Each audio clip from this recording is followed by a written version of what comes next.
I have a theory on how we got here, okay?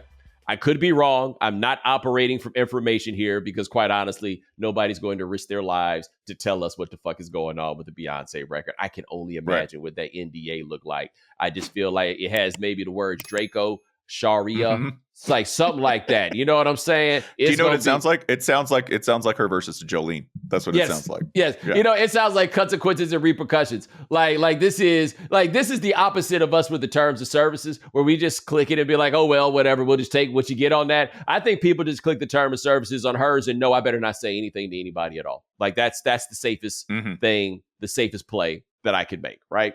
So you're not going to convince me that an album called Cowboy Carter, where all the imagery that you gave me was of her on a horse with that long wig, blonde going down her back, right? And the Stetson hat and the American flag. You're not going to tell me for a second where the first two singles are the Texas Hold'em joint and the 16 Carriages. Okay. Correct.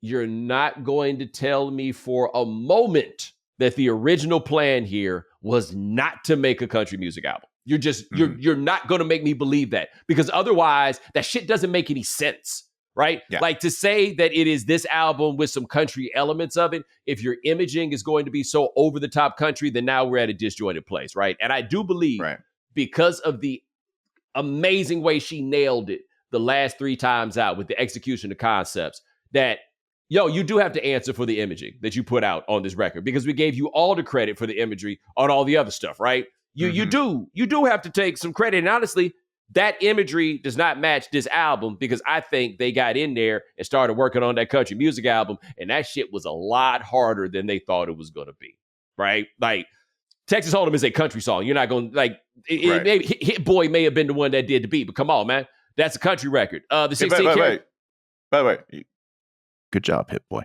That's like respect. Well done, right? Yeah. Well done. It was a country record. It just didn't work out that way, right? I think another thing happened, which you just pointed out. You guys might have had a little bit too much time. They said they started working on this like 5 years ago, right? And what's going to happen invariably, with 5 years to make a record, you're going to take too long and somehow not have enough time. Because I'm going to tell you something that I don't think you know yet. I got my copy of Cowboy Carter on vinyl in the mail, okay? And one of the great things about getting a physical album is you get all the material, you get liner notes, you get everything else, right? Yeah. Not this time. Not the only writing I recall seeing on that record, I almost want to get up and bring it back, was on the back where it says executive producer Beyoncé Giselle Knowles Carter, okay? There are no liner notes on the inside, no lyrics, nothing like that. There is a QR code. And when you put the QR code in, it takes you to Beyonce.com, and it's only got credits for Texas Hold'em and 16 Carriages. That's it. The vinyl copy does not have any of the Linda Martell songs, right? Anything that had Linda Martell's voice on it is not on the vinyl copy, and Yaya is not on there, which to me, grave error, except I don't think it's an error. Those things seem to have been done late. Like, it sounds like they got all the way to the end of this and they were still going and they couldn't figure out what exactly it was that they had. So then I feel like the press release comes out, or whether a Beyonce release comes out, it ain't a country album, it's a Beyonce album, because we got to figure out what to call this now. Right? I don't think they had like some good stuff, but they didn't quite have enough country, but they figured out how to put all this stuff together, and it is all over the place. Like, the White Album is a great comparison, but it's almost like the stuff is a little too similar.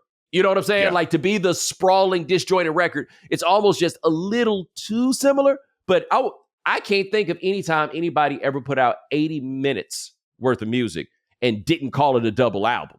That's how I know that by the time they got to the end, they were just like, yeah, okay, cool. Just go ahead and do that, and it all stands. But that's a separate discussion from, we have songs, right? Because most people are probably not going to think about the record in the way that I think about it, in that, like, as somebody, I think you and I both look at it as, hey, we're kind of nerds about this, but also people who create things, and you know what it is to try to execute everything on a creation. And we're looking at that like, oh, that was a little shaky. This didn't go like you thought it would. You could tell it, like, for instance, if you want to know, listener, viewer, what one of these is, okay? Bunch of stuff. Sprawl. Big ass concept. not really sure where all the paragraphs are going. Like an essay that you had to write in school where you go, paragraph 9 was written by an entirely different person. I don't know who put this on paper, but it has nothing to do with paragraph 1. There are 2 framing songs at either end of the album, which lets me know that we got through this AP English exam and we got to the end of the essay and we went, oh no, I don't have a real coherent thought here. So I'm just going to put 2 bookends in here and squish it. And listen, from one exam hustler to another, Beyonce, well done. Okay. Yes. Because 1, I don't think they fit, but 2, they're professional. They're well executed. They sound great. They don't mean much. I don't get an overarching theme because I don't think there was one. I just think at the end, she's like, no, just put these between 2 slices of bread and call it a sandwich. Yeah, but I mean, it started with a theme. If that ain't country, I don't know what is. That's how I know you're not gonna tell me that you did not plan to make a country record. But at another point, in the words of the great philosopher Takeoff, she went back to ratchet. That cute shit wasn't working. It just wasn't quite curling over like they thought it would. I can also say this, going back to your point that the branding to me, and not just the branding, okay? Because we could say that, like, oh, it's a Beyonce album. She wins that argument. The actual personnel listed here on callouts, you do not enlist the services of one Willie Nelson and one Dolly Parton if one is not aiming at a certain target. Okay? Yes. And by the way, Willie... Not those two. It was so calculating, right? Like, calculating in a way where I'm like, oh, no, we're not going to do this. Where Willie Nelson being like, sometimes you just need somebody to trust to tell you it's some cool shit. Like, oh... You gave the game away. You just gave the game away right here. You gave the game away with the Dolly. Like, no, we don't need to give this game away. We didn't need that. Just roll with it. Yeah, it's not clear. If I was going to say that, okay, for anyone listening to this who's like, oh, that's unfair, or I love Beyonce and you're pissing me off, let me tell you, I like Beyonce too. I don't think it's real focused. And I think anyone listening to it would have to agree.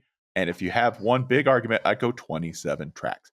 27 tracks. If you had managed to maintain a singular focus over 27 tracks the entire time, you would achieve something that like no one else has done. No one. I don't care. It's so long and it's so diffuse. And it's very interesting to me because there is a country album if you skinny cut it. Like this is now the entertainment. And this is, by the way, how I know that it's an unfocused thing where I think they missed whatever mark they were aiming at, because there is a country album. If you start cutting it, we're going to have these playful edits where we go through and go, okay, the actual Cowboy Carter album is these 7 tracks, right? Or these 8 tracks. And then there's this other stuff that's like, I think she does something very interesting. We can talk about this. I think she does something very interesting toward the second half of the record where I think she hit on something and for like 3 or 4 songs and they just ran out of time. By the way, why you run out of time when you were Beyonce? You're an industrial complex all by yourself. Yeah. The Beyonce industrial complex moves with a lot of money, a lot of weight.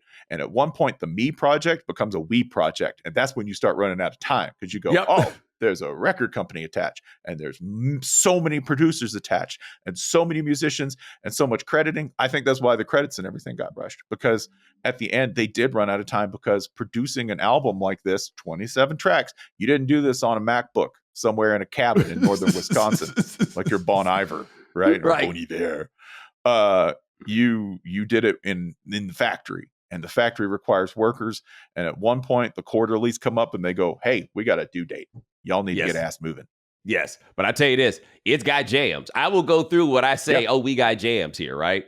I think the 16 Carriages joint is a different kind of jam, obviously. But I think that one is really good, right?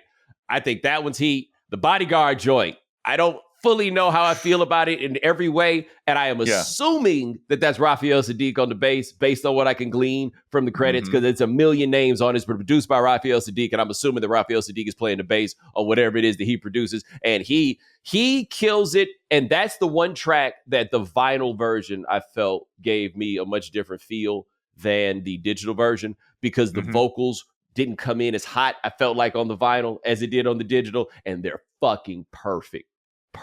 Like the whole vibe on it. And she wants you to know, by the way, I went through and looked at credits from the last 3 albums. She wants you to know that she does her own vocal production, because she is listed as the vocal producer on every song on all those albums. She wants you to know ain't nobody telling her how to jump on these tracks. And she jumped on that one.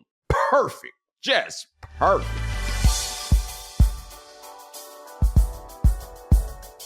Prize Picks is the most fun you can have by winning up to 25 times your money. Prize Picks not only makes playing daily fantasy easy, it also makes using responsible gaming tools easy as well. Prize Picks wants their members to have easy access to the resources required to support their fantasy sports experience. So learn more at prizepicks.com/responsible-gaming or directly in Prize Picks' first in-class member support help center.